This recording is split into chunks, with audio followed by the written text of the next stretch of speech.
안녕하세요. 어렸을 때 저에게는 남동생이 한 명 있었습니다. 집 주변에서 심심하니까 이것저것 돌멩이도 가지고 놀고 나뭇가지도 꺾어서 팔랑거리며 놀았던 제 남동생이었는데요.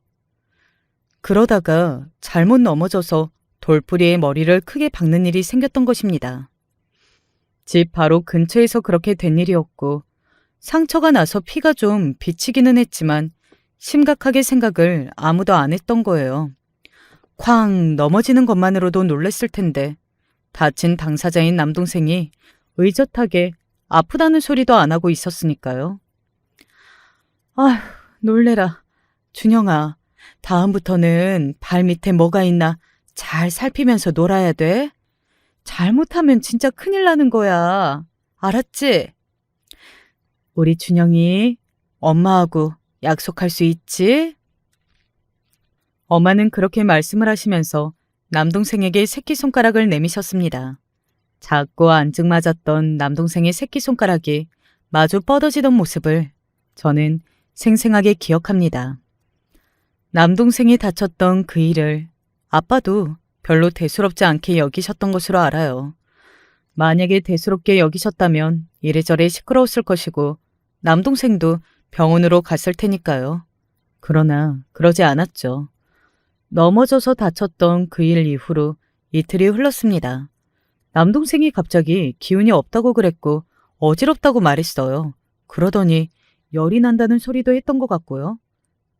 엄마는 걱정스러운 얼굴로 남동생의 곁을 지켰는데 밤새 차도가 있을 줄 알았지만 그렇지 않자 그때부터는 심각해졌습니다. 날이 밝자마자 병원으로 향했고요. 다음부터는 조심해서 놀겠다고 엄마와 약속했던 남동생이었으나 다음이란 없었습니다. 머리가 다쳤던 그게 생각보다 아주 심각한 상태였던 거예요. 병원에 입원한 남동생은 하루 뒤 혼수 상태에 빠졌고요. 친정 부모님은 제발 사람만 달라며 울부짖으셨습니다. 다른 건 바라지 않으니 사람만 달라고 울고 빌고 괴로워하시던 친정 부모님의 모습에는 깊은 죄책감과 후회가 담겨 있었습니다. 저는 그때 아직 죽음이라든지 영원한 이별을 정확히 알지 못하던 나이였습니다. 며칠 뒤 남동생이 끝내 숨을 거두고 말았을 때도 저는 완벽하게 상황 파악을 하고 있지는 못했습니다. 내 동생이? 준영이가 하늘나라로 떠났다니? 준영이한테 새로운 놀이를 알려주기로 약속했었는데 준영이가 꼭 기대하겠다고 했으니까 죽은 게 아닐 거야. 저는 그렇게 생각하며 엉거주춤하게 굴고 있었습니다. 눈물바다가 된 병원의 분위기도 너무 낯설었고요. 그 공기를 견디기 힘들어서 되려 저는 남동생이 다시 일상으로 돌아올 거라고 상상의 나래를 펼치고 있었어요. 그것이 어렸던 제가 스스로를 보호하는 방법이었으며 본능적으로 펼치고만 방어 기제였던 것입니다. 너무 큰일을 겪으면 어린아이는 견딜 수가 없으니까요. 그러나 그런 어린 딸의 마음을 엄마는 알아주려고 하지 않으셨습니다. 다짜고짜 제 뺨을 세게 때리셨어요. 웃어? 네가 웃어? 엄마, 왜 이러세요? 엄마 무서워요. 우리 엄마가 아닌 것 같아요. 이게 뭐가 무서워? 네 동생은 우리 준영이는 너무너무 아픈 가운데서 두려움에 떨다가 떠났어. 우리 준영이에 비하면 너는 무서운 걸 알지도 못하는데 어디서 엄살이야. 마침 나도 네가 내 딸이 아닌 것 같다고 생각 중이었는데 우리가 좀 통했네. 우리 준영이가 떠났는데 너는 준영이 누나가 되어가지고서는 웃어? 실실 웃음이 나오듯? 하, 이런 게 어떻게 내 딸이야? 너는 내 딸 아니야. 저 안 웃었어요. 제가 왜 웃어요, 엄마? 이게 맹랑하게 거짓말까지 안 해? 아, 소름 끼쳐. 입꼬리 올리고 있던 게 웃은 게 아니면 뭐라는 소리야? 내가 똑똑히 다 봤는데 어디서 거짓부렁이야? 그건 어떻게 해야 할지 몰라서 그냥 가만히 있었던 것 뿐이에요. 웃으려고 한 건 아니었어요. 네가 아무 몹쓸 기집애라는 건 내가 진작에 알아봤었지. 세상에 하나뿐인 동생인데도 너는 어쩜 그렇게 준영이를 보던 눈빛이 나쁘던지. 질투를 하고 견제를 하던 너의 그 눈빛, 나는 진작에 다 알고 다 보고 있었어. 우리 준영이가 떠나서 너는 기쁘지? 행복하지? 하나도 안 슬프지? 맞은 뺨도 아팠으나 저에게 쏘아붙이며 추궁을 이어가시는 엄마의 모습이 너무나도 무섭고 숨이 막혀왔습니다. 그에 비하자면 뺨이 아픈 건 아무것도 아닐 정도였죠.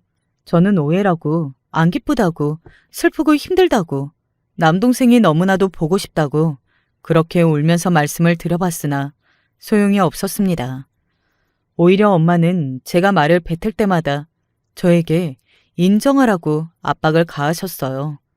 제가 남동생에게 일어난 비극을 기뻐하고 있다는 걸 제발 양심적으로 인정하라고 그러셨습니다.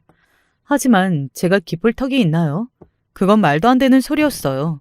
저는 아직 남동생이 죽었고 영영 떠나버렸다는 사실조차 온전히 받아들이지 못하고 있었는데 그런 저를 향해서 기쁜 게 틀림없다고 하셔봤자 저의 당혹스러운 슬픔이 없던 일이 되는 건 아니었어요. 저는 남동생이 보고 싶어서 슬프다며 울어댔고 엄마는 결국 제 뺨을 한 번 더 세게 때리셨습니다. 홧김에 눈이 돌아서 저를 때리셨던 게 아니라 충분히 다 인지를 하시고서 저를 때리셨던 것임을 저는 확인 사살을 받았죠. 눈 아래가 시꺼멓고 퀭하게 패인 아빠가 다가오신 건 그때였습니다. 아니, 대체 여기서 무슨 일이야? 수영이 얼굴이 왜 이래? 어디 맞기라도 했어? 혹시 당신이 애를 때렸어? 안 때릴 수가 있어야지. 애가 하는 짓, 그 꼬라지를 봐. 당신 미쳤어? 준영이 그렇게 됐다고 지금 수영이한테 화풀이를 해? 어떻게 애 얼굴을 이렇게 만들어놔? 애가 무슨 잘못을 했든 간에 수영이 아직 어려. 어린 아이일 뿐이라고. 어리면 다 용서받아야 돼? 얘가 웃더라? 자기 동생이 죽었는데 웃음이 나온대. 기쁘대. 동생이 사라져서. 행복했대. 당신은 이거 용납이 돼? 나는 안 되는데? 뭐라고? 어떻게 그런 소리를. 아니야, 뭔가 오해가 있겠지. 수영이가 그런 소리를 왜 하겠어? 당신이 오해를 한 걸 거야. 무슨 놈의 오해? 당신도 알잖아. 수영이 얘가 그동안 얼마나 자기 동생을 못마땅하게 보면서 질투를 하고 원망을 해왔는지. 자기 동생만 안 태어났어도 혼자 관심과 사랑을 독차지하면서 살 수 있었을 거라고 생각하면서 준영이의 존재 자체를 싫어했던 애잖아. 혹시 그동안 당신은 몰랐나 봐? 자기 딸이 이렇듯 악마 같다는 걸. 당신 지금 너무 지쳐서 그래. 너무 흥분해서 뭘 잘못 보고 있는 걸 거야. 수영이는 그런 애가 아니야. 그렇지, 수영아. 아빠 말이 맞지? 아빠의 거칠어진 피부나 퀭하게 푹 꺼진 눈매 같은 것들이 저는 무섭게 보였던 것 같아요. 그리고 그것보다 더 무서웠던 것은 저를 향한 엄마의 눈빛이었습니다. 증오 섞인 강요, 압박이 가득한 눈빛이었죠. 대답 잘하라는 의미인 것을 저는 알아차렸어요. 그 눈빛을 본 저는 두려움에 온몸이 떨렸고 저도 모르게 이런 대답을 뱉고 말았습니다. 준영이가 없어져서 기뻐서 그래서 웃었어요. 그래서 엄마한테 혼났어요. 뭐라고? 수영아, 정말이야? 네가 정말로 그랬어? 깜짝 놀라신 아빠의 다급한 물음에 저는 멈칫했으나 조금 전보다 더욱 매섭게 빛나는 눈빛이 저를 향해 있던 것을 알아차리고서 제 대답을 철회하지는 않기로 했습니다. 조용히 고개만 끄덕일 뿐이었죠. 그랬구나. 우리 딸, 우리 수영이가 이런 아이였다니. 내가 한참을 잘못 알고 있었네. 내가 이토록 자식들을 잘 모르고 있었구나. 전부 다 내 불찰이고 내 탓이야.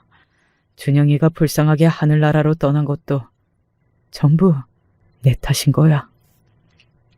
아빠는 모든 걸 자포자기하신 얼굴이 되어 있었습니다. 저는 제가 대처로 옳게 한 것인가 싶어서 엄마의 눈치를 한껏 살피고 있었죠. 그때까지만 해도 저는 몰랐어요. 두렵고 떨리는 마음에 거짓으로 엉격거려 대답을 해버린 것이 어떤 나비 효과를 불러올지 저는 상상도 못하고 있었습니다. 남동생을 보내주고 난 이후 친정 부모님과 저는 집으로 돌아왔고 일상이 이어졌으나 그 속은 골물대로 골마 있었습니다. 서로의 탓을 하며 날마다 쌍욕을 내뱉고 무섭게 싸우는 친정 부모님의 모습이 익숙해지기까지는 불과 얼마 걸리지는 않았네요. 두 분은 한 공간에 계실 때는 서로를 욕하며 탓하며 나를 세우셨고 같이 계시지 않을 때는 각자 스스로를 탓하셨습니다. 당시에는 미처 깨닫지 못했으나 엄마는 극심한 조울증, 우울증 이런 것에 잠식되어 계셨던 상태고요. 아빠는 무기력한 기분을 달래기 위해 자꾸만 술을 찾으시다 보니 술김에 잘못된 언행을 저지를 때가 많았죠. 술 때문이었어요. 그 가운데서 저는 꿰다 놓은 보릿자루만도 못한 존재가 되어 있었습니다. 심지어 저는 남동생이 영영 떠나버렸다는 것도 여전히 받아들이기가 힘들어서 제 옆에 아직 있는 것처럼 상상을 하며 송짠난을 치고 놀기도 했어요. 정서적으로 제가 그때 많이 불안했다는 증거이지요. 그런 제가 친정 부모님의 눈에 예뻐 보일 리가 없었습니다. 그래서 버려졌던 것 같아요. 남동생이 하늘나라로 긴 여행을 떠난 뒤 가족 같지도 않은 모습으로 억지로 버티며 지내온 저희 가족은 끝내 무너졌고 해체를 맞이하게 되었습니다. 두 분이 이혼을 하셨어요. 정신 상태가 이상했던 엄마는 10원 한 장도 안 벌어 오신 지 오래였고요.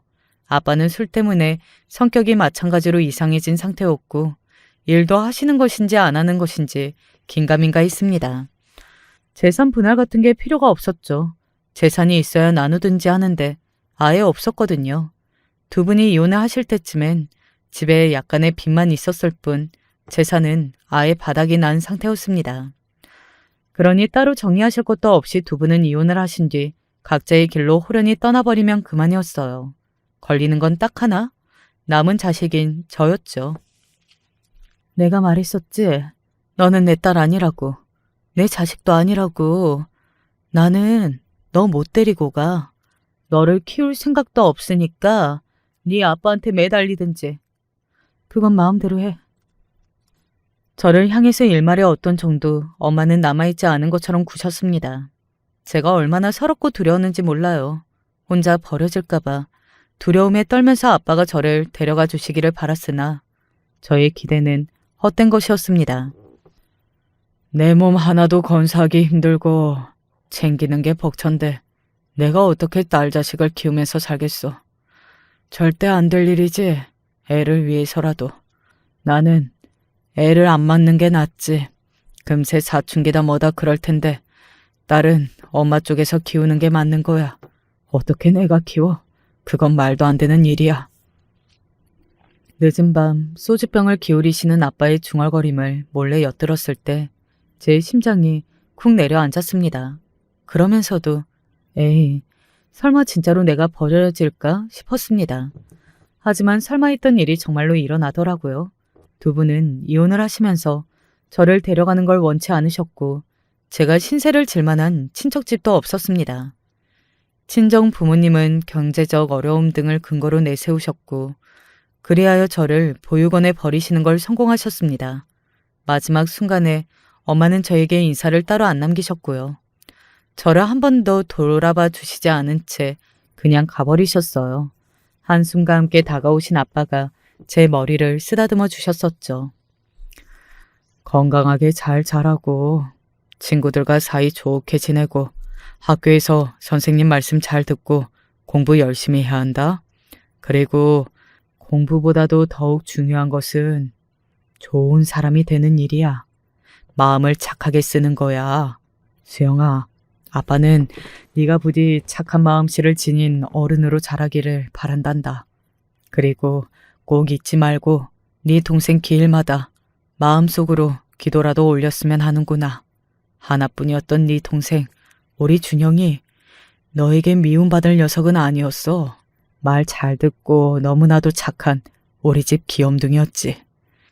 그런 착한 동생을 속으로 미워하고 지냈던 점, 동생이 죽었을 때 기뻐했던 점, 꼭 두고두고 반성하기를 바란다. 씁쓸한 표정을 지으신 아빠가 제 앞에서 돌아서셨을 때 그제서야 저는 억울하다는 생각을 처음으로 했습니다.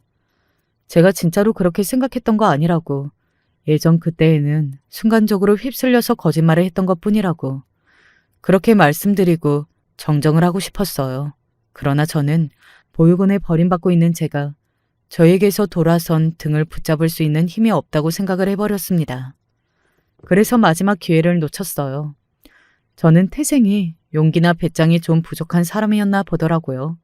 만약 깡따구가 있었다면 애초에 엄마가 제 뺨을 때리셨을 때 왜 때리냐고, 엄마가 전부 다 오해하신 거라고 그때 소리를 지르며 상황을 정리했을 텐데요. 그러지 못했습니다.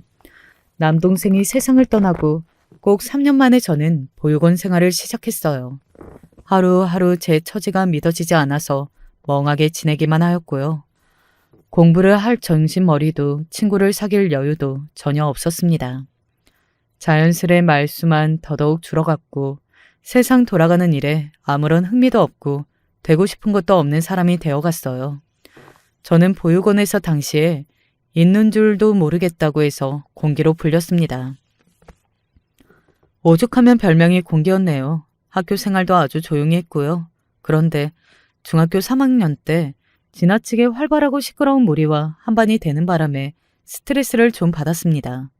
그 무리에서 리더 역할을 했던 여자애가 있었는데 하필이면 제 뒷자리였거든요. 시답지 않은 것들로 권력을 과시하고 유치하게 구는 애였죠. 저는 당연히 그 애가 싫었으나 목소리가 너무 크고 힘을 과시하는 그 애 앞에서 괜히 꿈틀거렸다가는 화를 당할까봐 애써 억지로 맞춰주고는 했었습니다. 발표도 꿈틀거리지 않는 지렁이여야 저에게 흥미를 덜 가질 것 같았거든요. 야, 너 고아라면서? 고아원에서 산다면서? 애들이 다 그러던데? 진짜야? 아, 근데 고아원 아니고 보육원이야. 그게 그거 아니야? 뭘 그렇게 따져? 그래서 너 엄마 아빠 없는 거 맞아?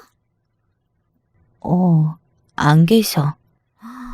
되게 불쌍하고 신기하다. 나는 우리 집에서 사랑받는 막내딸인데. 우리 엄마 아빠는 사이도 좋으시고 건강하셔. 그리고 우리는 친척들끼리도 사이가 좋고 가까워서 자주자주 만나. 그래서 가족이 엄청 많아. 너에 비하자면 나는 정말로 엄청나게 복받은 사람이었네. 현실에 감사하면서 살아야겠다. 그래. 그러면 되겠네.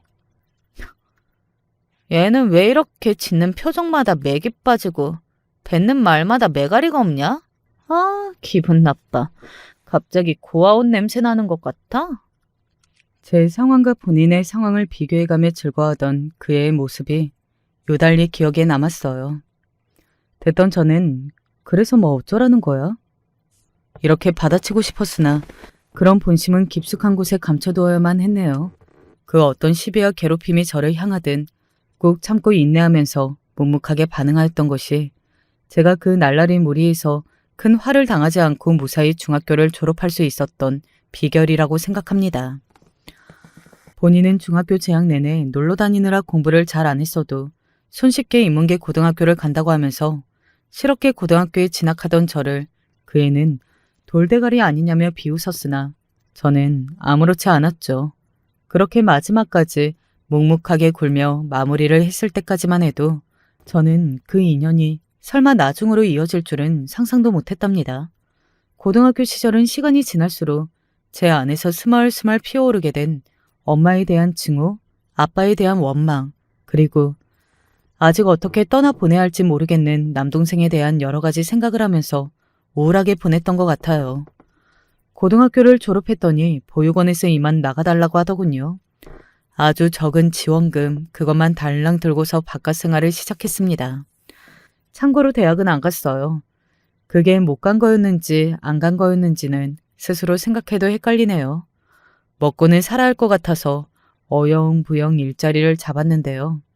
그곳에서 제가 우연치 않게 좋은 인생 선배님들을 만났어요.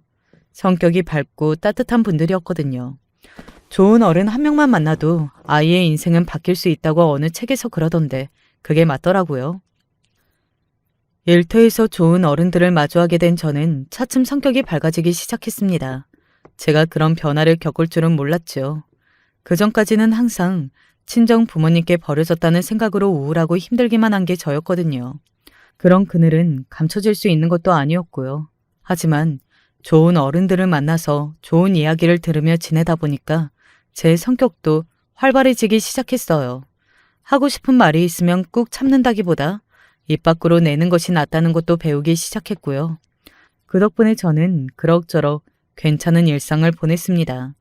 연애를 해보라는 권유도 많았으나 그건 구미가 당기지 않아서 계속 뒤로 미뤘는데요. 보육원을 나오고 3년 만에 저와 동갑이었던 함께 보육원 생활에 있었던 친구 하나가 극단적인 선택으로 세상을 떠났다는 소식을 알게 되었어요. 우울하고 힘들고 세상이 차갑고 자기 편은 하나도 없다는 심경 고백을 짧게 유서로 남긴 채 세상을 떠났습니다. 친했던 것도 아닌데 미친 듯이 눈물이 나더라고요. 일주일 정도 많이 힘들어하다가 털고 일어났을 때는 큰 결심을 마친 후였습니다. 제 인생이 어디까지 이어질지 모르겠으나 포기하지 않고 멋지게 욕심을 부려가며 이어가보겠다고 말입니다. 그때부터가 제 눈빛이 달라졌어요. 거울 속에 저를 들여다보면 하루하루 다르게 눈빛에 힘이 들어가 있는 변화를 알 수 있었죠. 당찬 각오로 연애도 해봤고요. 연애를 하고 나니까 자연스레 결혼에 대한 생각도 품게 되었습니다. 보육원에서 갓 튀어나와 일자리를 잡았던 20살 병아리 시절에 저를 알고 있던 어떤 언니가 오랜만에 연락이 와서 만나보았다가 이야기가 번졌고 어쩌다 보니 그 언니의 지인인 남자를 소개받게 되었어요. 세상이 모든 것을 경계하듯이 의심 가득한 눈초리를 하고 있었던 네가 시간이 지나면서 달라지는 게 보이는 게 정말 신기했던 것 같아. 그래서 그때 우리 모두 한마음 한뜻으로 전부 너한테 잘해줬던 거야. 그때부터 항상 네가 신경이 쓰였고 잘 되었으면 좋겠다고 생각을 하고 있었는데 서로 일하는 곳이 달라진 후에도 네가 혼자 잘 해내고 잘 사는 걸 알게 되니까 얼마나 뿌듯하던지. 내가 지인들하고 모임이 있으면 꼭 네 자랑을 나도 모르게 했었거든. 그러다 보니 어느새 너를 궁금해하고 만나보고 싶어하는 사람도 생겼더라. 제가 어떤 여자인지 궁금해했다는 그 언니의 지인이 바로 지금의 제 남편입니다. 운명은 막는다고 해서 막아지는 게 아니라고 하더니 만날 사람은 어떻게든 만나게 되어 있나 보더라고요. 설마 이런 식으로 결혼할 짝을 만나게 될 거라고는 저도 남편도 생각을 못했었는데 말이죠. 처음 만났을 때부터 서로가 끌렸어요. 친정 부모님의 그런 모습, 서로를 향해 날이 선 비난, 자식을 내팽개치고 각자 떠나버리는 무책임한 결말까지. 다 봐왔던 저는 제가 과연 결혼 생활을 잘 해낼 수 있을지, 좋은 부모의 역할을 해낼 수 있을지 자신이 없는 것은 사실이었습니다. 그러나 남편이 너무 편하고 좋았어요. 제 배경을 낱낱이 공개했는데 그걸 다 듣고 다 알고도 저를 품어준 남편의 품이 너무나도 따스했습니다. 저에게 진심을 담아 남편이 청혼했을 때 저는 그 순간 세상을 다 가진 것만 같은 기분이 들었을 정도예요. 남편은 저보다 6살 연상이었고 충분히 당장 결혼해도 될 나이였습니다. 그래서 더 시간을 끌 것도 없이 시댁으로 인사를 드리러 갔었죠. 그리고 저는 시부모님으로부터 거절도 아니고 거부를 당했어요. 아이고야, 설마 했는데 정말로 두 사람이 결혼한다고 할 줄이야. 아, 내가 진심으로 미안한데 아가씨, 우리 집안 큰놈 말고 다른 사람을 만나두면 안 되려나? 어? 네? 무슨 말씀을 하시는 건지 죄송하지만 못 알아듣겠어요. 어머님, 제가 혹시 무슨 잘못을 한 걸까요? 저도 모르게 제가 잘못한 것이 있다면 알려주세요. 갑자기 어머님이 왜 이러시는지 이해가 안 가요. 저번에 배웠을 때도 그 이전에 배웠을 때도 저한테 너무나도 잘 대해주셨잖아요. 그건 그때는 설마 두 사람이 결혼까지 가지는 않겠지 싶어서 연애하는 것은 예쁘게 잘 만나면 이왕지사 좋은 일이라고 생각해서 그랬던 것이지.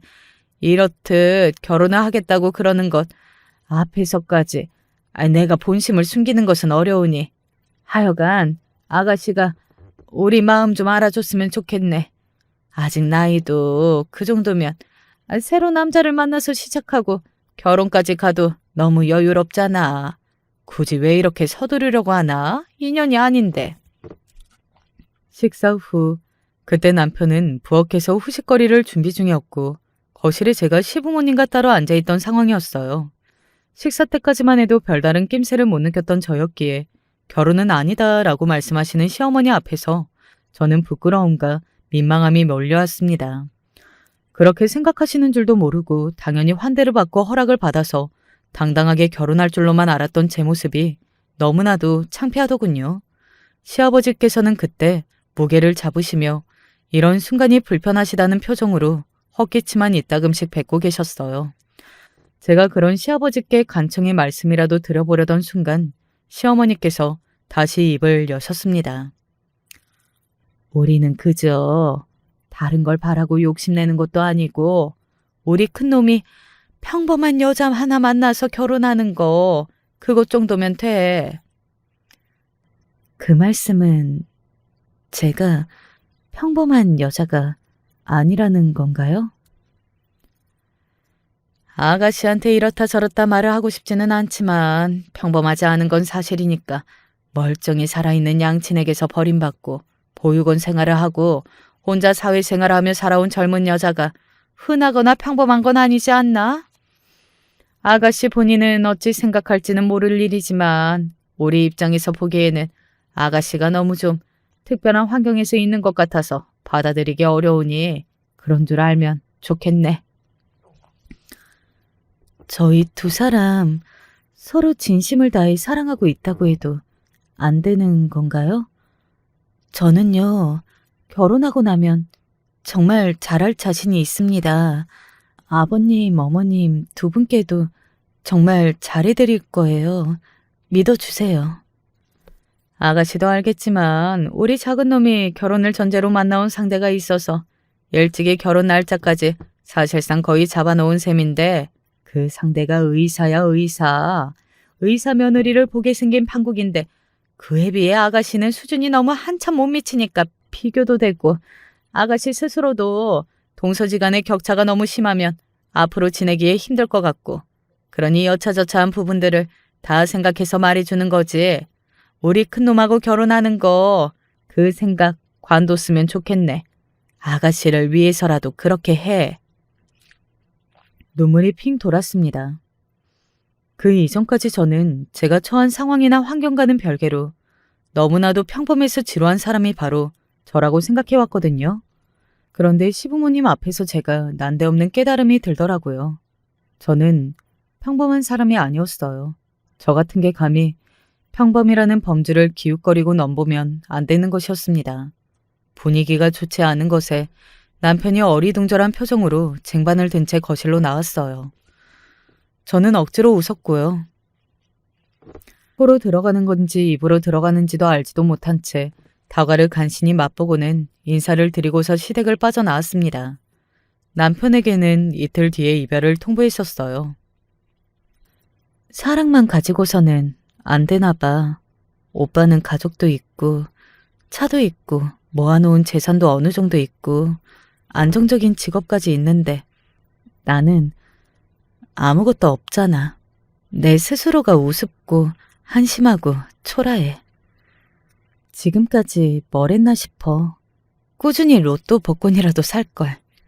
그런 것도 안 하고 너무 안일하게 살아왔다는 생각이 들더라. 이런 주제에 오빠하고 결혼을 하려고 했었어. 우리 부모님 일은 정말 너에게 미안하다. 내가 할 말이 없어. 설마 그렇게 생각하시고 뒤에서 너한테 따로 그런 말씀을 하실 줄은 내가 생각도 못했어. 내 불찰이야. 그런데 나한테 한 번만 더 기회를 주면 안 될까? 무슨 기회? 아니야. 오빠, 하지 마. 그러지 마. 나는 오빠가 나 때문에 가족들과 사이 틀어지는 꼴 절대 못 봐. 너는 걱정할 거 없어. 괜찮아. 내가 두 분 설득할 수 있어. 자신 있어. 딱 한 번만 나 좀 믿어주라. 내가 이렇게 빌게. 저는 아무래도 힘들겠다 싶어서 남편과 끝낼 생각이었는데요. 제 예상 외로 남편이 정말 친절하게 저한테 매달리는 겁니다. 그때 제가 몇 해 전 스스로에게 했던 다짐을 떠올렸죠. 욕심 부리면서 남은 인생 열심히 살아보겠다고 했던 그 다짐이 떠오르는 순간 저도 모르게 남편의 손을 붙잡았습니다. 그리고 고개를 크게 끄덕여주고 말았어요. 시부모님을 설득하겠다고 자신만만해했던 남편의 호언장담은 반은 맞고 반은 틀렸습니다.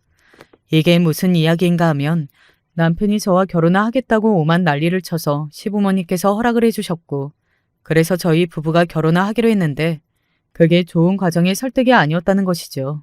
저와 결혼한 이후 남편은 시부모님과 대면대면한 사이가 되고 말았어요. 시부모님께서는 남편을 무척 괘씸해하셨고 남편은 그런 시부모님께 서운함과 화를 동시에 느끼고 있었어요. 큰 놈의 우격다짐 때문에 하는 수 없이 장가를 보낸 이후 나는 왜 이렇게 자식 이기는 부모 없다는 소리가 듣기 싫은지 아들놈 다 키워봤자 소용없다고 결국에는 여자에 미쳐서 부모 가슴에 대 못 받는다고 이런 이야기들을 또 귀에 쏙쏙 들어오네. 아이고 두야 아이고 내 팔자야. 자식 단속을 제대로 못한 내 잘못이지 누구를 탓하랴. 작은 놈이라도 멀쩡한 짝을 만났으니 그나마 다행이다. 그나마 이게 위안이야. 그 사이에서 고군분투하는 저만 눈치가 보여서 죽을 맛이었습니다. 신혼집 빌라가 시댁의 옆 동네에서 거리가 가까운 편이었거든요. 그래서 저는 무거운 발걸음을 하고서도 일부러 시댁에 종종 들러서 집안 청소라도 해드리려고 하였습니다. 우는 얼굴에 침 못 뱉는다고 하는데 저의 이런 노력을 매일 보시면 어느 순간 마음이 풀릴 것 같아서요. 저라는 이런 며느리와 정반대에 있었던 것이 작은 며느리인 동서였습니다. 고졸이신 건 진작에 알았는데 고등학교마저도 실업계 나오셨던 거예요? 어디 뭐 유명한 실업계도 아니고 공부 못하는 애들만 간다는 그런 실업계 고등학교를요? 꼴통 집합소였겠네요? 대학 안 나오시는 게 당연한 것 같아요. 저와는 너무나도 다른 세계분이시다. 시어머니께서는 저를 못마땅해 하셨고 한숨을 크게 내쉬거나 혼잣말을 하시는 척하면서 저 들으라고 한탄을 늘어놓으시다거나 그러셨으나 대놓고 저에게 직설적인 악담을 퍼붓지는 않으셨어요. 정면에서 제 욕을 하시는 분은 아니었습니다. 그러니까 저도 얼굴에 철판 깔고서 꿋꿋하게 제 나름의 노력을 매일 다할 수 있었던 건데요. 동서는 달랐어요. 처음부터 저를 우습게 봤고 거침없이 조롱을 날렸습니다. 동서의 신랄한 비웃음 앞에서 저는 입술만 딱 붙이고 있을 뿐 반박하지 않았죠. 아니 못했다고 보는 게 솔직히 더 맞았을 거예요. 제가 동서와 다른 세계의 사람인 건 분명했으니까요. 학벌 차이는 말을 할 것도 없었고 저는 속으로 동서의 친정이 좀 부럽다는 생각을 하였습니다. 저에게는 없는 친정을 가지고 있는 게 부러웠고 일가 친척들이 교류가 잦다고 그렇게 말을 할 수 있는 동서의 위치가 제 위치였으면 좋겠다는 마음이 저절로 들었어요. 저도 그렇게 친정 부모님 아래에서 여러 친척들을 만나가며 살 수 있다면 얼마나 좋을까 싶더군요. 부러움의 씁쓸한 눈빛을 내비치고만 저를 동서도 당연히 알았겠죠. 저만 보면 자꾸만 유난히 자기 친정에 대한 이모저모를 떠드는 게 제가 듣고 부러워서 배 아프라는 의도로 보였습니다. 어쩌다 보니까 시동생과 동서는 결혼식 날짜가 미뤄져서 늦게 식을 올렸어요. 진작에 신혼집에서 생활은 하고 있었고 혼인신고도 다 마쳤는데 식만 늦게 올린 경우였죠. 결혼식을 앞두고 있었을 때도 동서는 이런 이야기를 가장 많이 했습니다. 결혼식 때도 저는 외가 친가 친척들만 합쳐도 숫자가 어마어마해서요. 거의 수백 단위예요. 아무런 가족도 없이 사회생활 하면서 만난 지인들이 전부인지라 이런 저 때문에 저희 부부의 결혼식은 굉장히 규모가 아담했었죠. 동서는 본인 때문에 결혼식의 규모가 엄청나졌다고 하면서 그 소리를 엄청 많이 떠들어댔습니다. 개업 생각을 하고 있어서 이것 때문에 바쁘다고 하더니 시댁에 와서 자기 자랑을 떠들 시간은 많은가 보다 싶었네요. 하지만 동서가 있으면 시어머니께서 흐뭇한 얼굴로 자리에 앉아 계시니 저는 그 덕분에 슬쩍 끼어들어서 한자리에 앉아 있을 수 있었으므로 그것만으로도 감지덕지였습니다. 형님은 그날 바쁘시면 안 와도 돼요. 아주버님만 오셔도 되죠. 뭐 안 그래요, 어머니? 네? 동서, 제가 어떻게 결혼식에 빠지겠어요. 저 안 바빠요. 왜요? 주말 아침마다 아르바이트 한다고 그거 시작하셨잖아요. 그건 맞는데요. 그래도 당연히 빠지고 결혼식 가야죠. 안 그러셔도 되는데 한 푼이라도 더 버셔야죠. 어색하게 웃으면서 아니에요 라고 마무리를 지었으나 제 가슴은 뻐근하게 당겨오고 있었습니다. 한 푼이라도 더 벌라고 하면서 웃음을 꾹 참던 동생의 모습이 제 가슴을 아프게 찔러오고 있었죠. 의대에 나와서 의사라 하는 머리 좋은 사람이 왜 이렇게 심보는 못되게 쓰는가 싶어서 너무 속상하기도 했습니다. 어디에 한두 번이어야지 매번 저를 볼 때마다 비아냥대니까 동서가 너무 원망스럽더라고요. 그리고 저는 얼마 뒤 시동생과 동생의 결혼식에서 그 부족한 인성 수준의 근거를 찾을 수 있었습니다. 너 박수영 맞지? 오랜만이네? 못 알아볼 뻔했다. 중학교 3학년 때 저한테 많은 스트레스를 주었던 노는 무리에서 리더격이었던 걔요. 놀랍게도 결혼식장에서 딱 마주쳤어요. 알고 보니 걔가 동서하고 사촌지간이었더라고요. 자기 사촌하고 제가 동서지간인 것을 알게 된 걔가 깜짝 놀랐습니다. 저는 덤덤한 척만 계속했고요. 혹시나 걔가 동서한테 이런저런 이야기를 하지 않을까 걱정했는데 아니나 다를까 역시나 많은 이야기를 전한 모양이었습니다. 중학교 때 고생 많으셨다면서요? 전교생한테 왕따를 당하셨다고 들었는데 너무 힘드셨겠다 싶으시면서도 왠지 형님하고 딱 어울리는 과거라는 생각이 드네요. 그때는 다들 사춘기라 예민할 때니까 보육원에서 사는 친구라고 하면 배척할 만하죠. 동서, 말이 좀 심하네요. 제가 그간 입이 없어서 가만히 있었던 건 아니에요. 알아요. 입 있는 거. 입을 놀릴 주제가 못 되셔서 그간 가만히 계셨던 것도 알고요. 사람을 급 가지고 나누는 건 좀 그렇기는 한데 그 급이라는 게 어느 정도 차이가 나야 말이지. 하늘과 땅 차이라고 하면 아무래도 한쪽이 주제 파악을 착실하게 해야 한다고 생각하네요. 저는 내일부터 개업 준비로 바빠서요. 이만 가볼게요. 형님은 어머님 도와서 창고 정리나 하다 가시죠. 동서가 피식 비웃고서 저를 지나쳐갔는데 저는 마치 찬물 세례를 맞은 듯한 기분이 들었습니다. 그 기분 나쁜 여운이 가시지 않아서 목 박은 듯 서 있던 저에게 시어머니께서 다가오시더군요. 아휴, 이러기도 못하고 저러기도 못하고 내 심정이 그렇다. 온 김에 반찬이나 좀 가져가라. 그리고 이제 웬만하면 오지 마라. 아, 와봤자 무슨 예쁨을 받는다고 와. 안 와도 된다는 식의 소리는 그간 몇 번 들어온 바 있었죠. 그럴 때마다 웃고 넘겼는데 대답을 드린 건 이때가 처음이었네요. 네, 그렇게 할게요. 필요한 용건이 있을 때 꼭 들려 할 때만 들르겠습니다. 그러자 시어머니께서 깜짝 놀라신 얼굴이 되셨는데 저에게 다른 말씀을 하시지는 않으셨네요. 그간 남편에게 시댁에서의 이모저모라든지 동서 이야기를 한 번도 안 꺼냈었는데 할까 말까 고민만 하다가 한숨만 내쉬었습니다.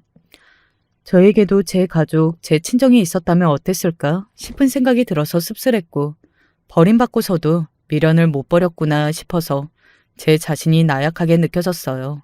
그때 저는 놀라운 일이 제 앞에 펼쳐질 줄 모르고 있었던 거예요. 그로부터 며칠 뒤 저는 한 통의 전화를 받았습니다. 네? 누가 돌아가셨다고요? 엄마가요? 저는 엄마가 안 계시는데. 전화를 받고 어리둥절해야 하던 저는 이내 상황 파악을 하고서 심장이 내려앉았습니다. 가슴속에 묻어두었던 존재, 엄마가 돌아가셨다는 연락이었어요. 돌아가신 건 보름 전의 일이었고 유품의 정리가 다 이뤄지고 나서 제가 연락을 받은 것이었습니다. 그리고 저에게 연락을 주신 분은 엄마에게는 육촌 형제가 되시는 분이셨습니다. 멀기는 해도 분명한 저의 친척이었죠.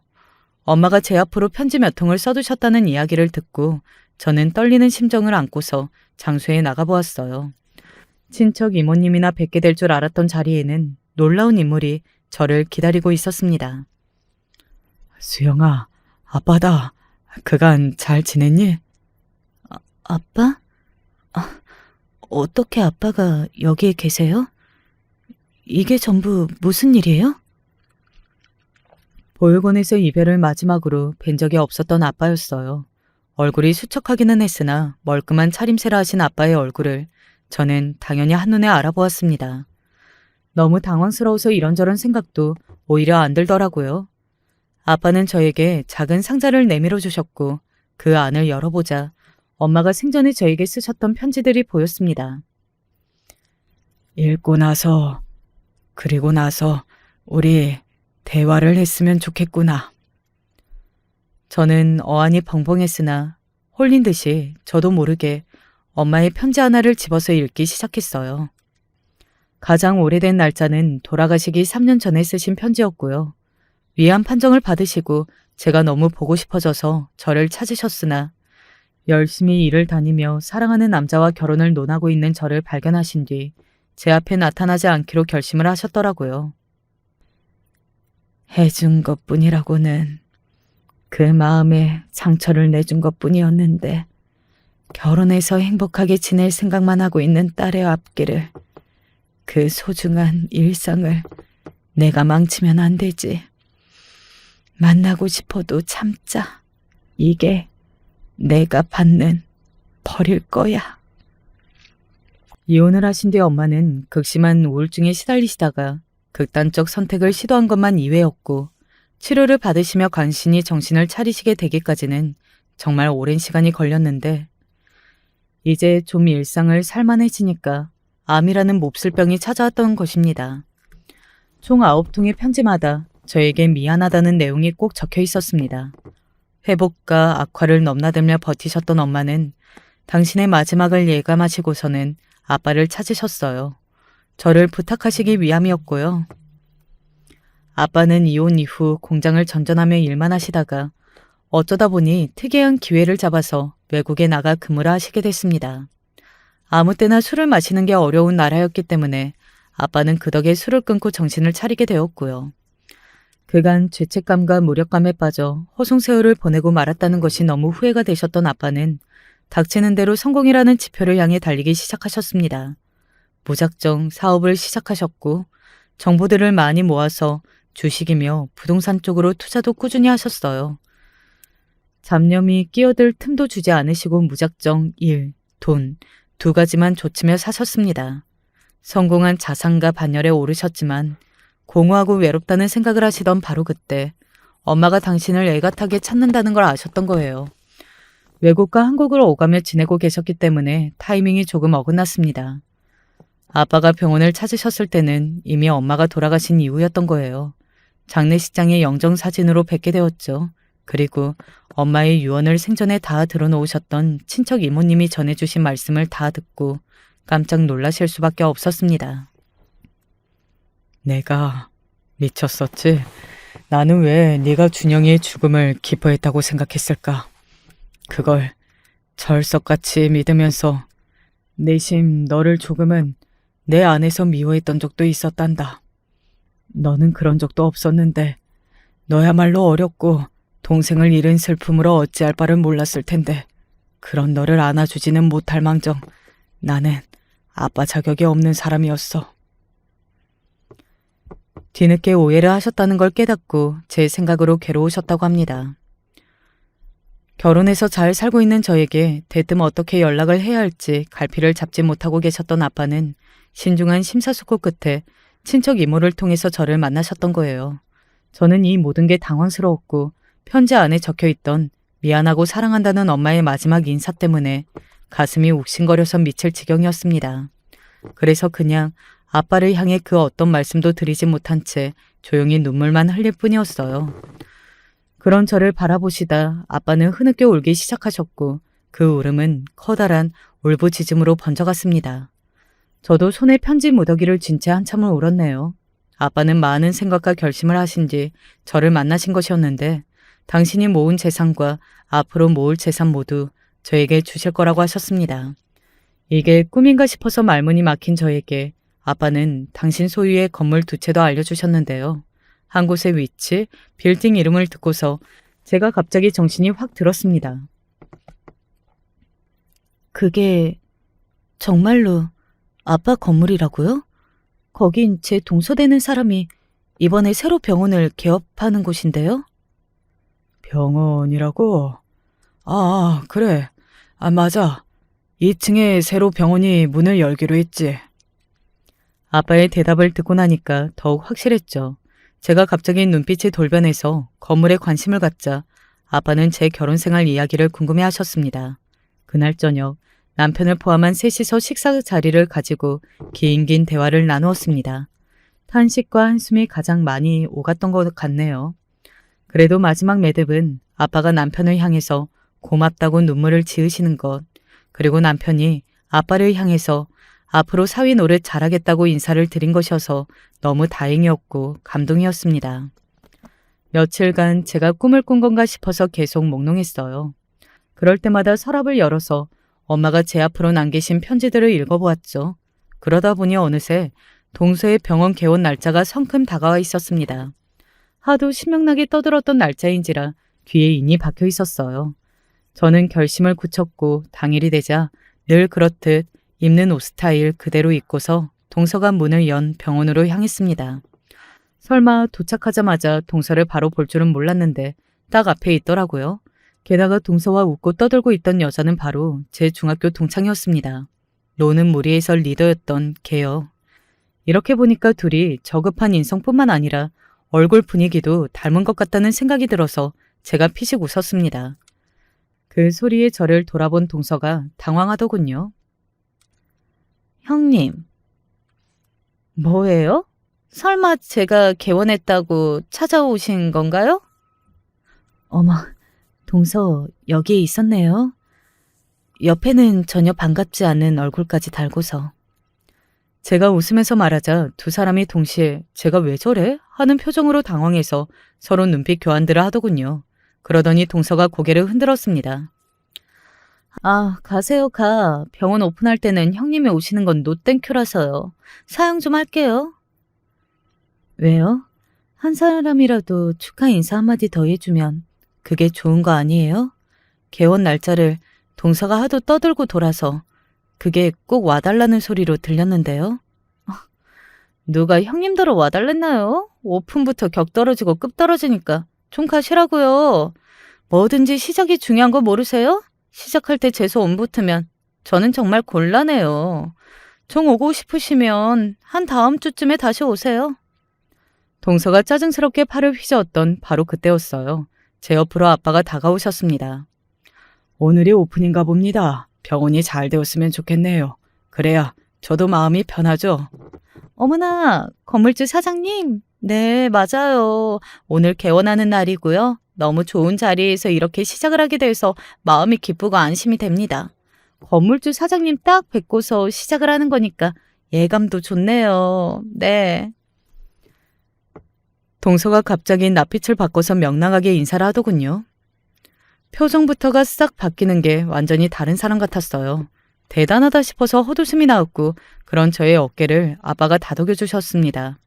그제야 두 사람이 어라? 하는 기색들이 되더군요. 제가 동서를 향해서 전에 없이 환하게 웃어주었네요. 예감이 좋다니까 다행이네요. 환자가 없어서 팔이 날리면 보기 좀 그런데 잘 됐으면 좋겠어요. 우리 아빠 건물이고 나아가서는 제 소유가 될 건물이기도 하니까요. 아빠라니요? 네? 아빠? 아빠 건물? 형님은 보육원 출신이잖아요. 고아인데 어떡해? 내가 보육원 출신이라고만 했지 부모님 안 계시다는 이야기는 한 적이 없어. 어머님 아버님도 그렇게 똑바로 알고 계시는데 너는 왜 이상하게 알고 있었을까? 네 대가리 수준이 의심스럽다. 여기 이분이 내 아빠야. 이 건물 주인이신 건 설명 안 해도 알지? 거침없는 제 발언이 끝나기가 무섭게 동서의 얼굴에 열이 오르더군요. 목 부근을 보니까 아예 시뻘건색이 되어 있었어요. 그 옆에선 인성이 나쁜 제 중학교 동창은 입이 쩍 벌어져서 저러다가 턱이 빠지지는 않을까 걱정스러운 모습이 되어 있었고요. 앞으로 지켜볼 겁니다. 본의 아니게 제 쪽에서 사사건건 트집을 잡게 될 수도 있으니 주의하시면 되겠네요. 아빠의 조용한 목소리가 호랑이의 포효라도 되는 것 마냥 동서가 화들짝 놀라서 몸을 떨더군요. 저는 미소를 남겨준 채 아빠와 함께 돌아섰습니다. 속이 후련하기보다는 그냥 이러길 잘했다는 생각이 들더군요. 그날 시부모님께서도 제 친정 부모님 이야기를 다 말씀드렸고요. 이틀 뒤에는 아빠와 함께 자리를 가지기도 했습니다. 아유, 저희 집은 원래도 장남이었어요. 무조건 큰놈이 최고였죠. 옛말에 형보다 나은 아우 없다고 하잖아요.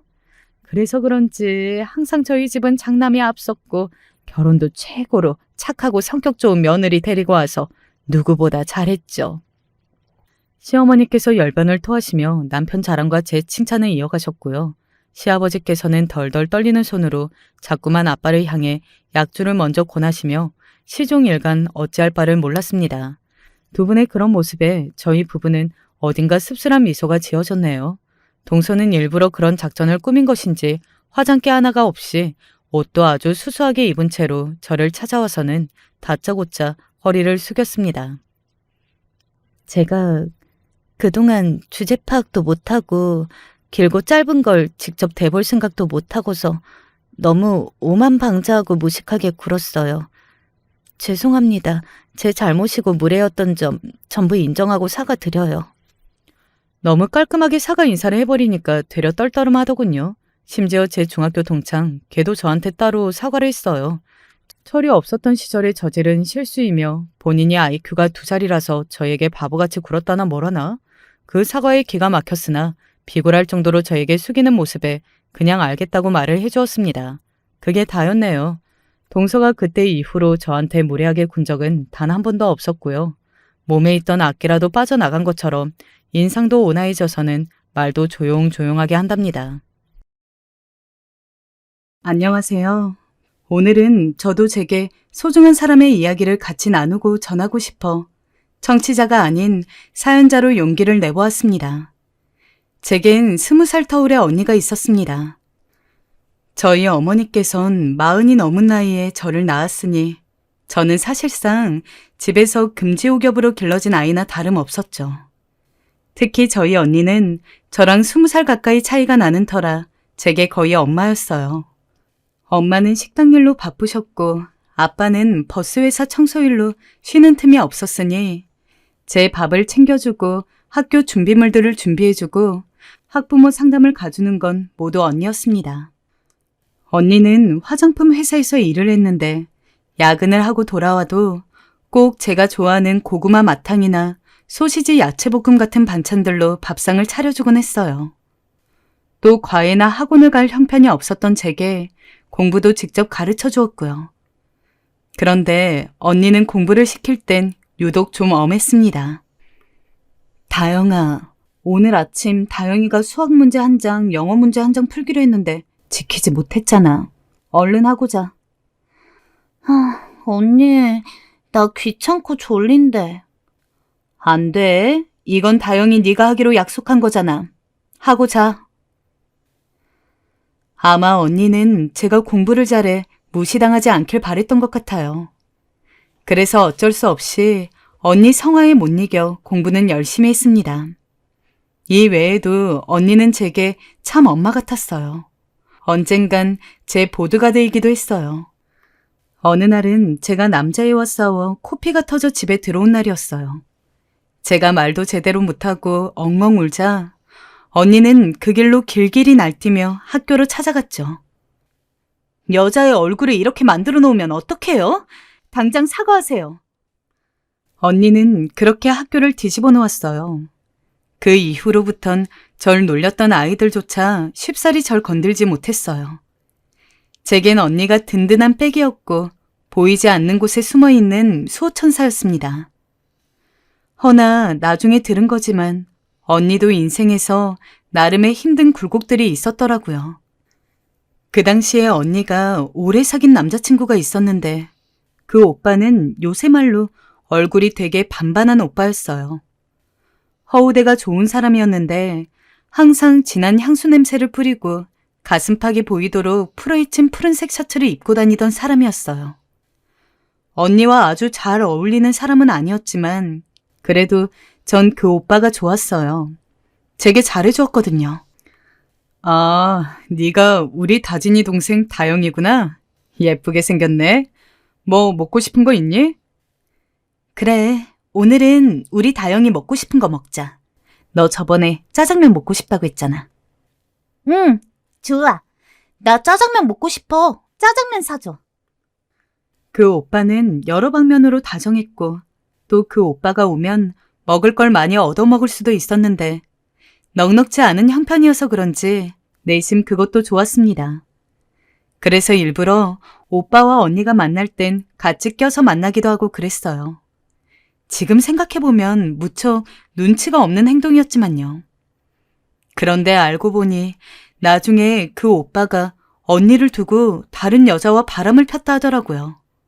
무려 그것도 4년이나 언니를 속여가며 언니는 그 일로 깊은 배신감을 느껴 1년간 그 누구도 만나지 못하며 혼자 소가리를 했대요.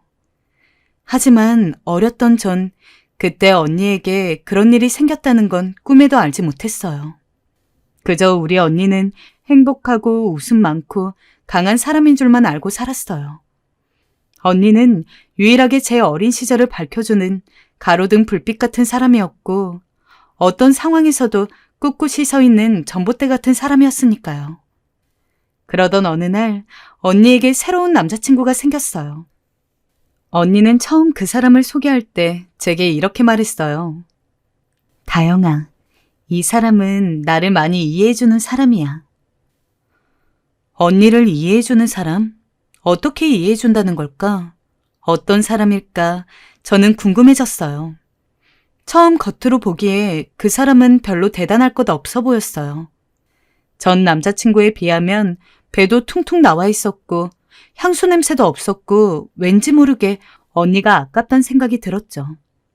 그리고 내심 속으론 얼른 언니가 저 사람이랑 헤어지길 바랬어요. 언니는 저 사람보다 훨씬 더 괜찮은 사람을 만날 자격이 있는 사람이니까요.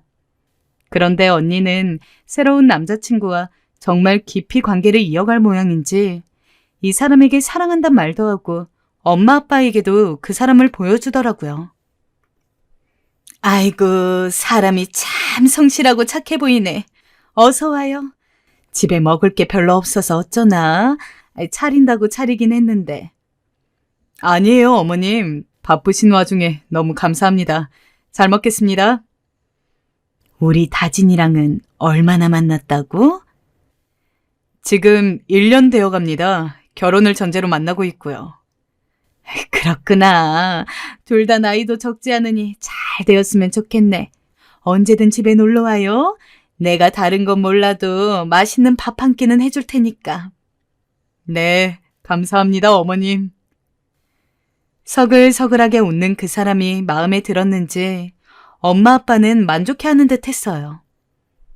다영아, 이번에 데려온 다진이 남자친구, 너 보기에도 정말로 괜찮지 않니? 저번에 만났던 애는 날티도 나고 어딘가 마음에 안 들었는데 이번에 만나는 남자는 사람도 성실해 보이고 예의도 아주 바르더라. 엄마, 얼마나 봤다고 그런 말을 해? 아직 한 번밖에 안 만나봤잖아. 당연히 지금에야 좋은 모습만 보이지. 사람 진짜 모습은 모르는 거야. 전 당시 교복을 입고 있는 꼬맹이였는데 그 모습이 퍽 보기 불편했어요. 언니를 그 사람이 빼앗아갈 것만 같은 느낌이 들었거든요. 우리 언니인데, 내 언니인데 아무도 공유하고 싶지 않은 언니를 그 사람과 나누어야 한다는 게 싫었어요. 그래서 엄마에게도 괜히 그 사람 험담을 했고 언니에게 퉁퉁거리기도 했죠. 언니, 그 사람 웃을 때 이빨에 뭐가 낀지도 모르고 웃어. 알아? 또 배도 나왔고 너무 아저씨 같아. 실제로 언니랑 나이 차이도 꽤 나잖아. 난 별로야. 마음에 안 들어. 언니, 그냥 다른 남자 만나면 안 돼? 그러면 언니는 다정하게 웃으며 제 머리칼을 귀 뒤로 넘겨주며 말했어요. 다영아, 사람은 겉모습이 다가 아니야. 진훈 씨는 정말 날 사랑해줘. 그리고 언니는 다영이 너도 널 사랑하는 사람을 만났으면 좋겠어. 하지만 전 그 말에 이렇게 생각했죠. 언니를 사랑한다고? 언니를 사랑하는 건 난데. 제가 언니를 사랑하면 더 사랑했지. 겨우 언니를 1년 만난 그 남자가 뭘 한다고. 하지만 언제나 그랬듯 엄마 같은 언니는 그런 절 이해해 주었어요.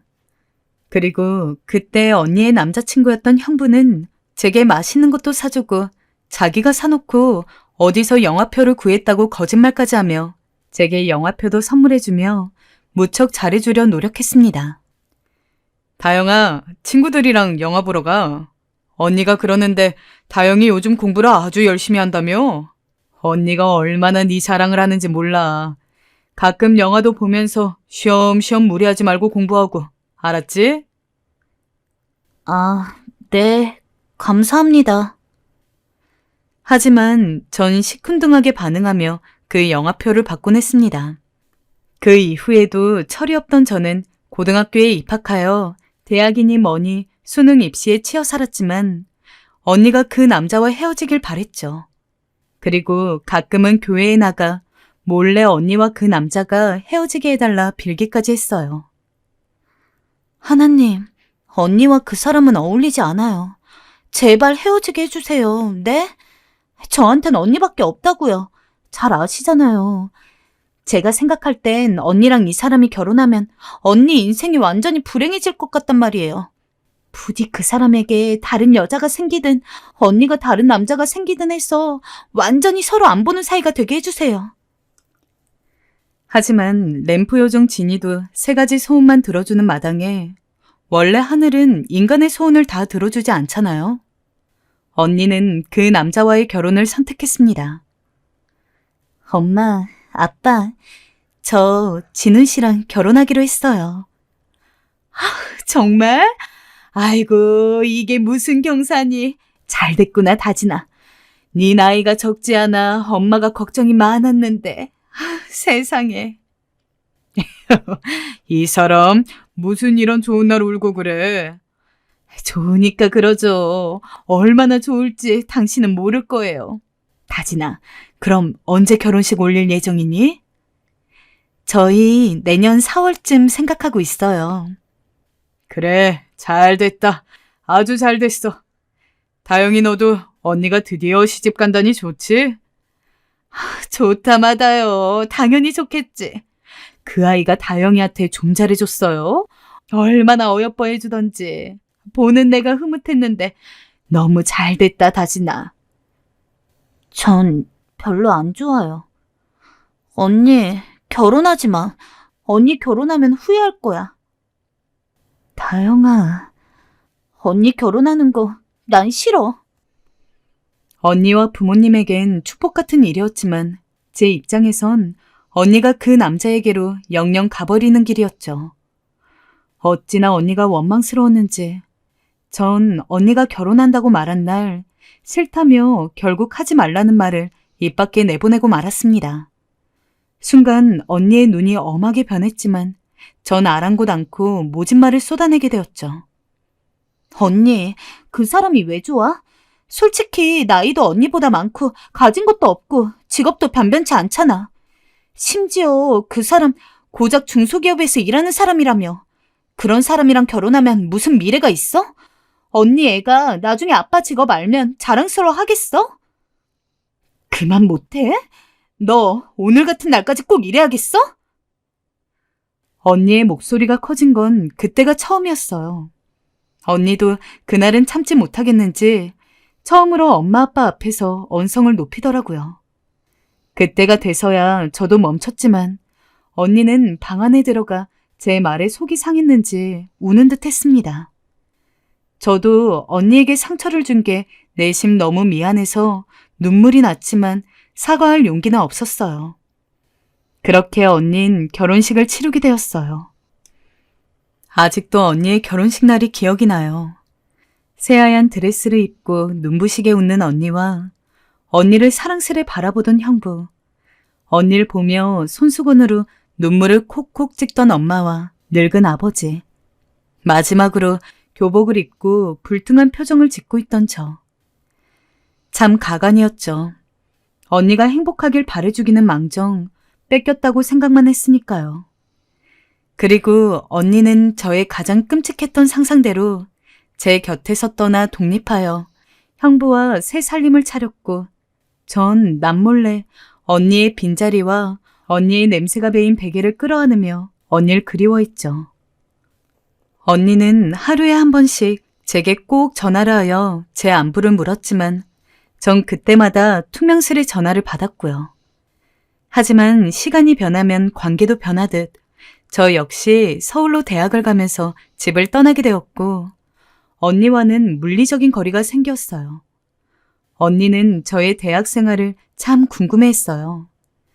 하지만 전 조금 매정하고 쌀쌀맞은 태도로 언니의 전화를 받곤 했어요. 다영아, 수업은 잘 듣고 있어? 친구들은? 괜찮아. 근데 언니, 나 이제 수업 들어가 봐야 하는데. 그래? 그럼 좀 이따 수업 끝나고 언니한테 전화 줄래? 수업 끝나고선 친구들이랑 조금 이따 만나기로 해서 전화하기 힘들 것 같은데. 그냥 내가 나중에 하면 안 돼?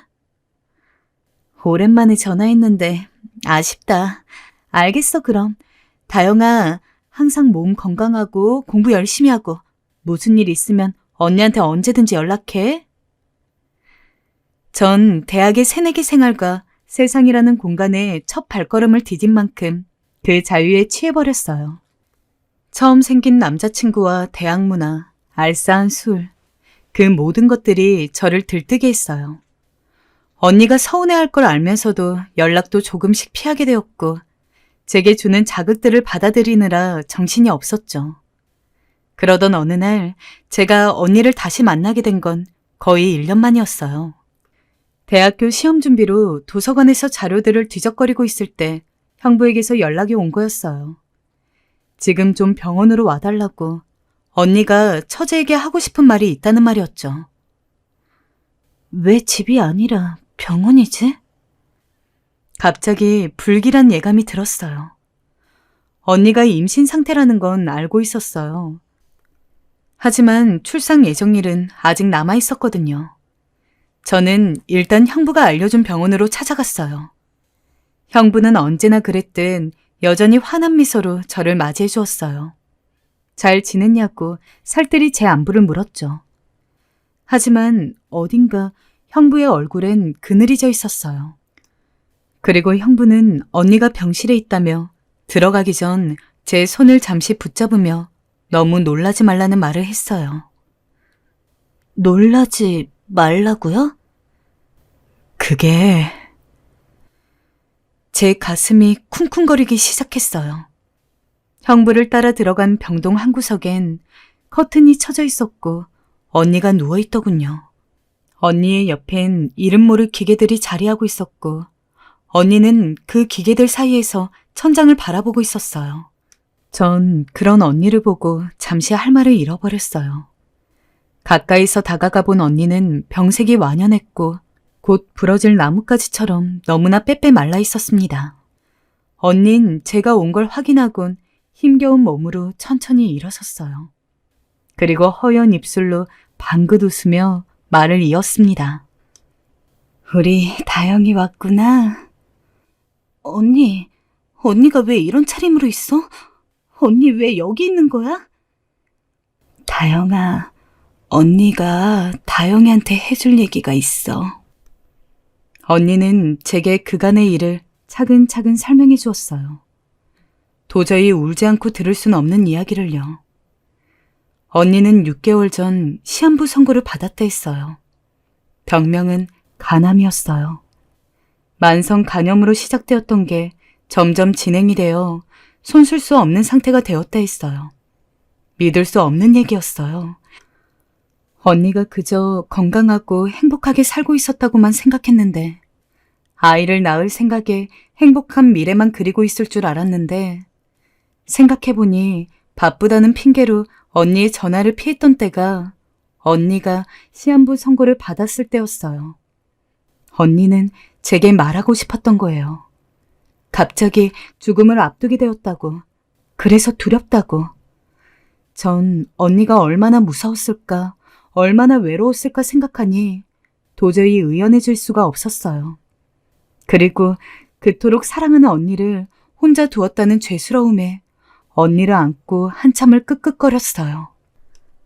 언니, 미안해. 내가 너무 늦게 왔어. 미안해. 다영아, 미안해하지 않아도 돼. 언니, 남은 인생은 얼마 되지 않지만 그래도 너랑 이 사람이랑 행복하게 보내다 가고 싶어. 그러니 너무 울지 말아줘. 언니 위해서. 알았지? 언니. 근데 우리 다영이 결혼하는 것만큼 내가 꼭 보고 가려 했는데 못 봐서 어쩌나. 아쉬워서 어떻게 눈을 감지? 그 말이 끝남과 동시에 의연하려 했던 언니의 눈에도 눈물이 맺혀버렸습니다. 저와 언니는 서로를 안고 엉엉 울고 또 울었어요. 언니는 그 와중에도 절 토닥이며 괜찮다는 말을 반복했습니다. 나중에 이 사실을 알게 된 엄마와 아빠도 통곡을 하셨습니다. 허나 언니는 망가져가는 몸으로 고통스러워하면서도 죽어가는 마지막까지 저를 걱정했어요. 엄마, 아빠, 여보, 우리 다영이 잘 챙겨주세요. 알았죠? 우리 다영이 아직 어리니까 꼭 내모까지 부탁해요. 언니. 그리고 언니는 언니의 말처럼 정말이지 곱고 나비의 날갯짓처럼 너무나 아름답게 살다 한순간에 하늘로 날아가 버렸어요. 언니는 마지막 순간까지 제게 엄마였어요. 저에게 열을 주고도 하나를 더 주지 못해 아쉬워하는 그런 엄마요. 저는 언니를 보내고 나서 많이 힘들어했어요. 인생에선 예상하지 못하는 일들이 있잖아요. 전 그때까지 소중한 사람을 잊는다는 게 이렇게까지 힘든 일인지 몰랐어요. 언니가 없는 세상에 살고 있다는 게 이렇게나 외롭고 쓸쓸하고 허전한 일인지, 그 상실감이 얼마나 큰 건지, 뭘 먹어도 맛이 없었고, 다른 대학 동기들처럼 사회로 나가 돈을 벌어야겠다는 의욕도 없었고, 그 어떤 것도 제겐 의미가 없었어요. 전 매일매일 술을 마셨고, 그러다 잠드는 게 일상이었습니다. 그런 제 상태의 심각성을 먼저 인지한 건 다름 아닌 부모님도 아니고 형부였어요. 집에 굴러다니는 수십 개의 술병들을 보곤 제 손을 끌었습니다. 안 되겠다. 정신과로도 가야 해, 처제. 이대로면 큰일 나, 응? 가기 싫어요. 저 그냥 내버려 두세요. 처제, 안 된다니까. 형부는 제 손을 잡고 결국 억지로 정신과로 데려갔습니다. 싫다고 발버둥치고 거리에서 소리 지르고 난리 치는 절 없다시피 하여 데려간 정신과였어요. 저는 그곳에서 우울증 진단을 받았고 약도 처방받았어요. 하지만 상실감이 너무 컸던 건지 약은 먹지 않았고 그저 다시 술로만 연명했습니다. 머릿속엔 언니를 따라가고 싶다는 생각만이 가득했습니다. 그리고 어느 날 해서는 안 될 선택까지 했어요. 생각해보면 술김에 저지른 짓이었어요. 그리고 지금 생각해도 저희 부모님이 그걸 발견하지 않은 게 천만다행이에요. 언니를 잃으신 상실감도 추스리지 못하셨을 텐데 저까지 그랬다는 걸 알면 버티지 못하셨을 테니까요. 다행히 형부가 제 상태가 걱정되어 집에 들렸다가 절 발견하곤 급하게 119를 불러 목숨을 건질 수 있었으니 형부가 제 생명의 은인이었죠. 처제, 내가 당분간 처제 집 주변에 살 테니 언제든 힘들면 나한테 연락해야 해. 알겠지? 형부는 정말 제 주변에서 끊임없이 절 살펴주었습니다. 정신병원에서 몇 달을 입원하고 나와 조금 상태가 괜찮았을 때에도 계속 안부를 챙겼고 제가 술독에 빠지지 않도록 집에 있는 술병들은 모조리 치우곤 했어요. 입맛을 한번 잃은 이후로 밥을 잘 챙겨 먹지 않으니 음식을 직접 해서 챙겨주기도 했고 혹여나 제 안색이 좋지 않으면 곧바로 병원에 데려가 상담을 받게 했습니다. 정말로 형부 본인도 자기 마음을 추스리기 힘들고 바빴을 텐데 그보다 저를 더 염려하고 신경 써준 것이었죠. 처제가 이렇게 좋아진 거 보면 언니가 참 하늘에서 좋아할 거야. 처제가 언니를 사랑했던 건 언니가 그 누구보다 알고 있어. 그러니 언니에게 미안할 필요도 없고 죄책감 가지지 않아도 돼. 제가 언니에게 가지고 있던 죄책감이 심하다는 걸 어찌 알았는지 어느 날엔 저런 말로 절 위로해주기도 했습니다. 얼마나 눈물이 나던지 형부의 그 말 한마디로 마음의 짐이 내려간 듯 했습니다. 그렇게 마음의 병이 정말 나은 건 형부 덕분이었어요. 저를 깊게 공감해주고 가까운 곳에 살았던 사람이 형부였던지라 형부는 자주 저를 만나주었고 저와 언니를 보러 많이 가주었어요. 저는 그렇게 형부에게 많이 의지했고 언니가 그리울 때면 형부에게 전화를 해 언니 얘기를 하면서 조금씩 상실의 아픔을 흘려보내기 시작했어요. 그리고 드디어 저도 대학에 다시 복학하여 다른 아이들처럼 정상적인 학교 생활을 하고 취업 준비를 할 수 있게 되었습니다. 그런데 이번엔 난관은 또 다른 곳에 있더라고요.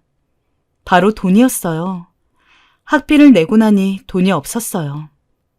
그동안은 언니가 지원해주기도 했지만 이젠 온전히 제가 책임져야 했으니 부족할 수밖에요. 그래서 부모님께 손 벌리지 못하고 턱없이 부족한 돈으로 정말 열악한 고시원에 살고 있었어요. 고시원 시설은 너무 열악해 겨울엔 너무 추웠고 물도 제대로 나오지 않아 샤워도 잘 못했어요. 아줌마, 저 전기담요라도 쓰면 안 될까요? 너무 추워요. 안 돼, 학생. 내가 말했잖아. 그거 불나면 학생이 책임질 거야? 전기담요 절대 안 돼. 그러면 따뜻하게 해주시지. 여기가 뭐가 추워. 남 덥기만 하던데. 불만하지 말고 얼른 들어가요. 주인 아주머니는 참 냉정했고 그때마다 부모님께 돈을 빌려달라고 하고 싶은 마음이 불긋 솟아올랐지만 집안 형편이 어려운 걸 알기에 겨우 꾹 눌러 참았습니다. 그런데 형부가 나중에 그걸 알고선 왜 말하지 않았냐고 심하게 꾸중했어요. 처제, 언제 이사를 간 거야? 간다면 간다고 말을 해야지. 아휴, 그 집에 갔더니 처제 없어서 얼마나 놀랐는지 알아? 죄송해요, 형부. 이거 얼마 되지 않은 돈이지만 처제 자취방 하나쯤은 구할 수 있을 거야. 일단 이걸로 방 마련하고 돈은 천천히 갚아. 알았지? 아니에요. 여기 살만해요. 정말 안 주셔도 돼요. 여자 혼자 고시원에서 사는 게 얼마나 위험한데. 이거 내가 주는 게 아니고 언니가 주는 거야. 언니가 내가 널 살펴주라 했으니까. 형부는 거절할 수 없이 그런 말을 하며 돈을 주었고 전 형부 덕분에 춥고 배고픈 고시원에서 벗어나 자취방을 하나 얻을 수 있었어요. 형부, 고마워요. 쑥스럽고 민망하여 길게 보내지 못하는 그런 문자 하나에도 형부는 그저 잘 살라며 그게 언니를 위한 거라고 답장을 해주곤 했습니다. 그러면서 간간히 용돈도 보내주었어요. 제가 행여나 거절하면 언니에게 해주고 싶은 만큼 해주는 거라며 끝내 저를 설득시키곤 했어요. 저는 형부의 그런 배려로 힘들지 않게 학교 생활을 무사히 마쳤고 취업 준비도 잘하여 턱하니 안정적인 회사에 붙었습니다. 저희는 사실 더 이상 형부도 처제 관계도 아니었지만 언니로 묶여진 인연이었어요. 그런데 그 인연은 깊어졌어요. 형부는 제게 언니 대신인 사람이었고 언니만큼 제게 잘해주는 사람이었고 형부 앞에선 언니를 마음 놓고 생각하고 그리워할 수 있는 사람이어서 좋았어요. 하지만 전 그러면서도 한편으론 형부가 다른 여자를 만나 재혼할 수도 있다는 생각을 했어요. 그리고 언니가 조금은 섭섭하겠지만 시간이 갈수록 형부가 혼자인 게 조금은 안쓰럽기도 했고요. 그런데 형부는 끝내 재혼을 하지 않았어요. 다른 여자들은 형부에게 마음을 주고 건네기도 했지만 형부는 혼자인 걸 선택했어요. 전 그런 형부를 보며 왜 정말 하늘은 우리 언니를 이렇게 빨리 데려간 걸까? 조금만 늦게 일 수는 없었을까? 이 두 사람을 왜 떼어놓으신 걸까? 원망하곤 했습니다. 그렇게 저는 형부 덕분에 또 사회생활도 잘 적응해 나가기 시작했고 시간이 흘러 어느새 저도 30이 되었어요. 제가 30이 되자 형부는 제게 좋은 남자들 주변에 없냐며 선자리를 봐줄까 묻기도 했어요. 아니에요, 형부. 뭐 인연이라면 자연스레 만나지겠죠. 아직까진 결혼 생각 없어요. 그런데 정말 말이 씨앗이 되었는지 인연이 나타나긴 하더군요. 그때까지는 그 인연이 제 인생 최악의 인연이라는 걸 몰랐지만요. 제 인연은 저희 회사에 들어온 동료였어요. 당시 저는 출판사에서 근무하고 있었는데 그 친구는 외국에서 유학도 하고 좋은 대학도 나온 소위 엘리트였어요. 거기다 허우대까지 괜찮아 여직원들 몇몇이 탐내기도 한 사람이었죠. 그런데 그 친구가 어느 날 갑자기 일에 대해 물어볼 게 있다며 주말에 만나자 제게 다가왔죠. 만나면 만날수록 그 친구는 괜찮은 사람이었어요. 다정하고 따뜻했고 무엇보다 설레었어요. 대학교 때 느꼈던 설렘과는 다른 설렘이었어요. 편안한 가운데 느끼는 설렘이었죠. 더군다나 저와 다르게 학력도 재력도 집안도 어디 하나 빠지는 것 없이 모든 게 완벽한 이 남자는 제겐 정말 복권처럼 느껴질 만큼 놓치고 싶지 않은 사람이었어요. 어찌되었든 저는 이 사람과 6개월 연애 끝에 더 판단할 것도 없다 생각하며 결혼을 결심했어요. 지금 생각해보면 인생 최대의 실수였습니다. 저는 그때까지만 해도 언니 없이 비어있던 삶에 들어온 나의 새로운 가족이자 나의 남편이 정말이지 올곧고 좋은 사람이라고만 믿고 있었습니다. 아주 찰석같이요. 하지만 제가 믿었던 게 결국 한남 모래성이었다는 걸 알게 되기까진 그리 오래 걸리지 않았어요. 결혼하고 3개월쯤 되었을 때예요. 그 전부터 직장에서 받은 스트레스나 화를 저에게 풀기 시작하더라고요. 상사에게 조금만 구박을 받고 와도 그게 모두 저 때문이라는 듯 네가 아침을 안 차려줘서 어쨌다로 시작해서 잠들 때까지 절 들들 볶았어요. 당신 요즘 왜 이리 게을러? 남편 일하러 나가는데 밥도 안 차려? 미안해요. 내가 깜빡했어요. 어제 너무 늦게 자는 바람에. 아니, 당신 하는 일이라곤 고작 집에서 영어 번역하는 잡일인데 그게 힘이 들어서 남편 밥 주는 걸 깜빡해?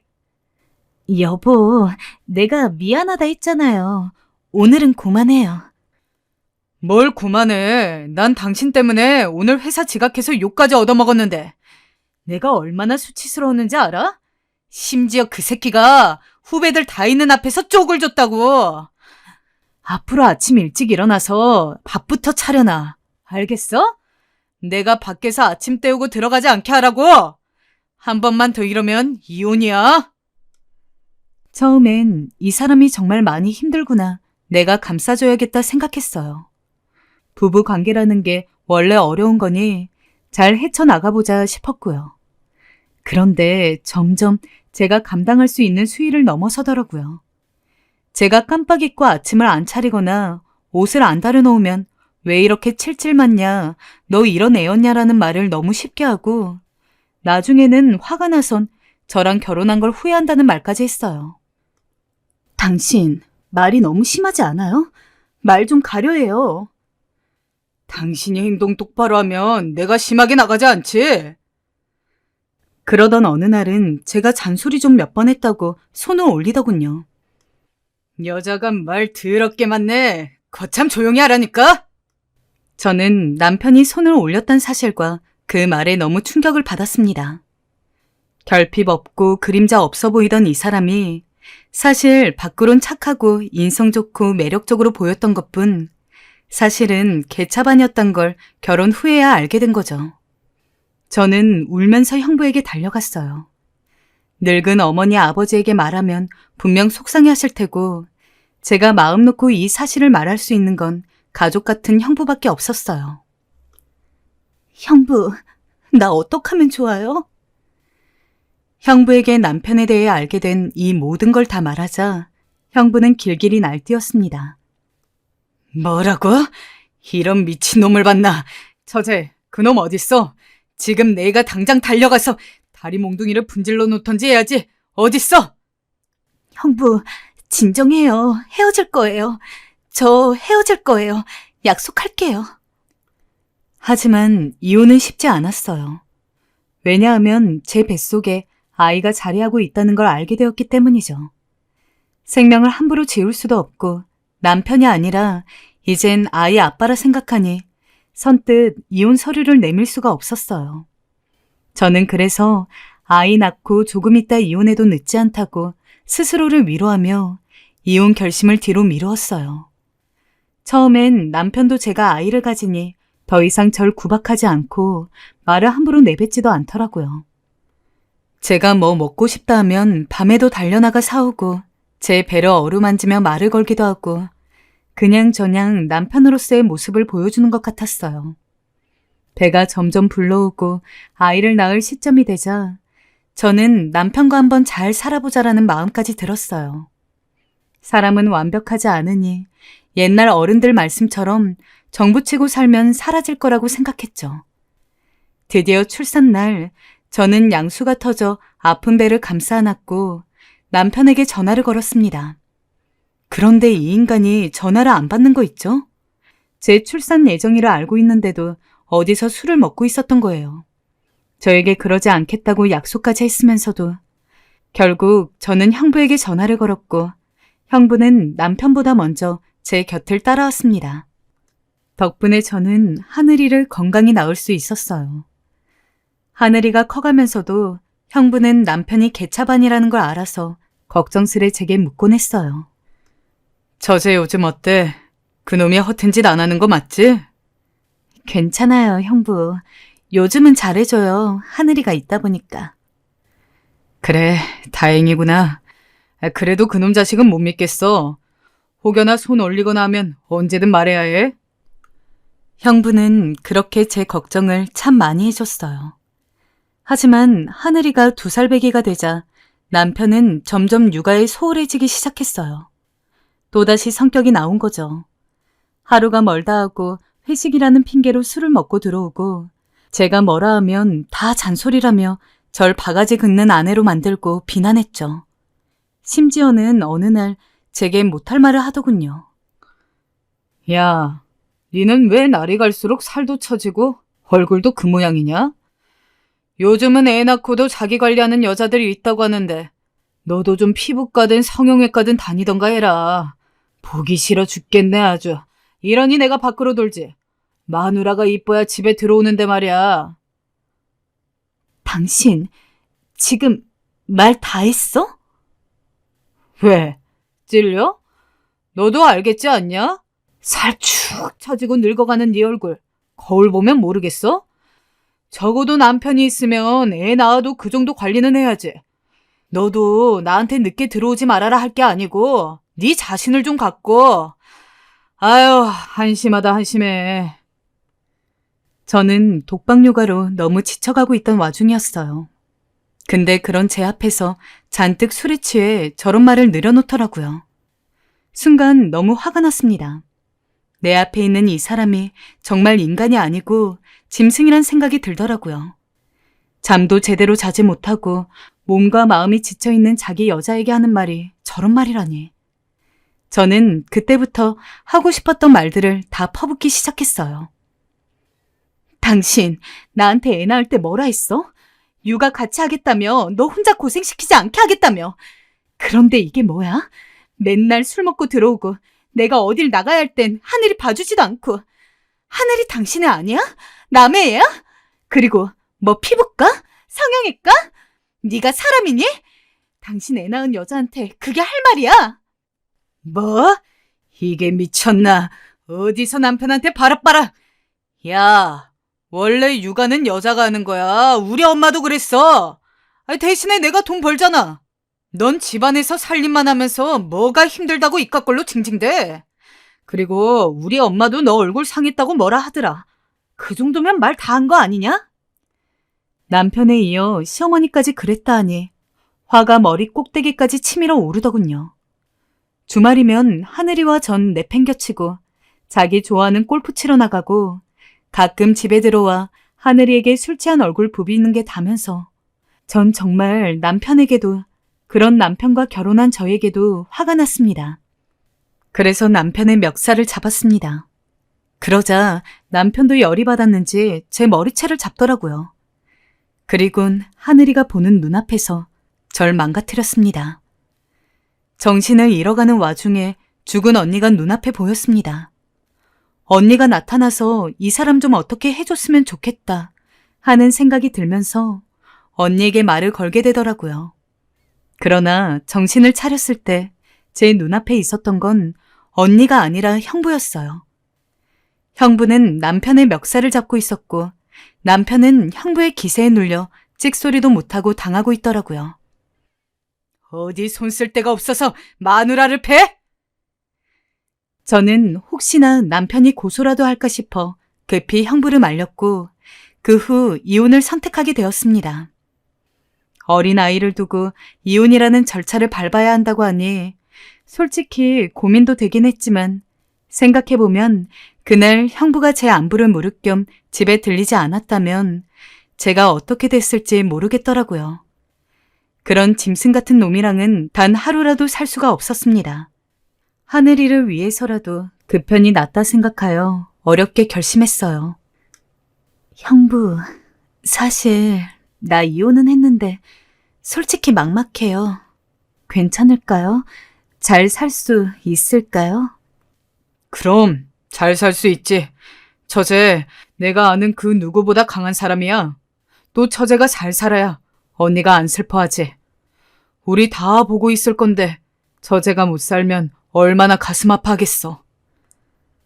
저는 하늘이와 단둘이 살아가려 하니 정말 막막했지만 그런 형부의 위로 섞인 말들로 저는 삶을 포기하지 않고 버텨갈 수 있었어요.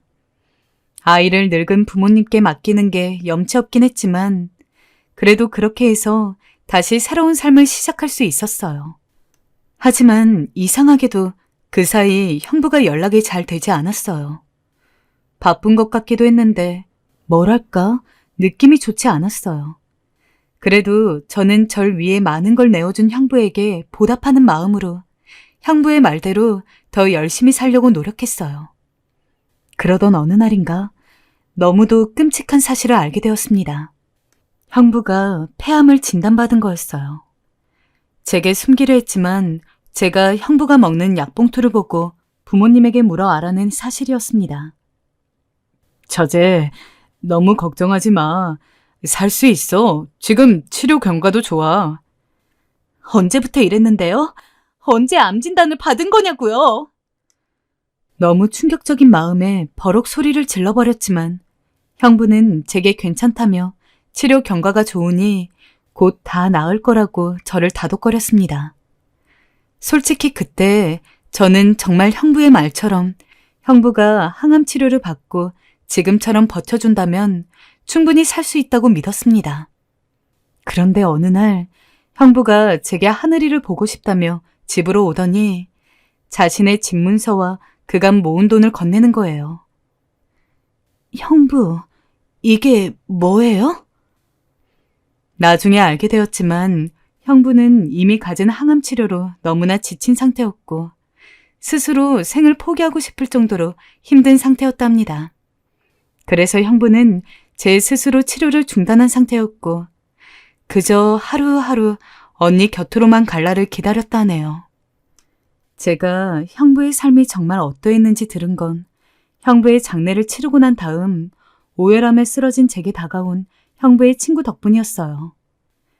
그분이 말씀하신 바에 따르면 형부에겐 빚이 있었답니다. 그것도 믿고 있던 친한 친구에게 사기를 당해 3억가량 되는 적지 않은 빚을 졌고 빚쟁이들에게 쫓겨다니며 돈을 벌다 스트레스를 많이 받았고 그러면서 몸이 상한 것 같다 하더라고요. 하지만 형부는 제게 그런 말을 꺼낸 적이 한 번도 없었으니 저는 알 길이 없었어요. 그저 언니에게 그랬던 것처럼 저 아픈 것만 털어놓고 징징대기 바빴어요. 그러나 그 와중에도 형부는 형부의 사정을 잘 아는 친구에게 돈을 꺼가면서까지 저를 챙겨주었던 거였어요. 제가 더 힘들다는 이유로요. 본인이 더 외롭고 아팠으면서 저는 그 모든 진실 앞에서 그저 목을 놓아 울 수밖에 없었어요. 제가 조금만 더 잘해줄 수 있었을 텐데, 조금 더 형부의 삶을 헤아려 줄 수 있었을 텐데, 그 고통을 봐줄 수도 있었을 텐데, 후회가 되었어요. 저는 요즘도 그래서 사실 개운치 않은 마음으로 살아가고 있습니다. 언니 곁으로 너무 가고 싶었던 건지 그리 빨리 간 형부의 빈자리가 너무도 그립고 애달픕니다. 그리고 미안합니다. 그래서 그 마음을 털어놓고자 이렇게 사연도 보내게 되었어요. 형부에게 말하고 싶어서요. 형부, 언니랑 그곳에선 절 지켜보고 계시죠? 저랑 하늘이 오늘도 씩씩하게 살아가고 있는 거 보고 계시는 거죠? 형부, 당신은 저의 오랜 친구였고 때론 믿음직한 아버지였고 언니 대신이었어요. 너무나 고맙고 사랑합니다. 정말 사랑합니다.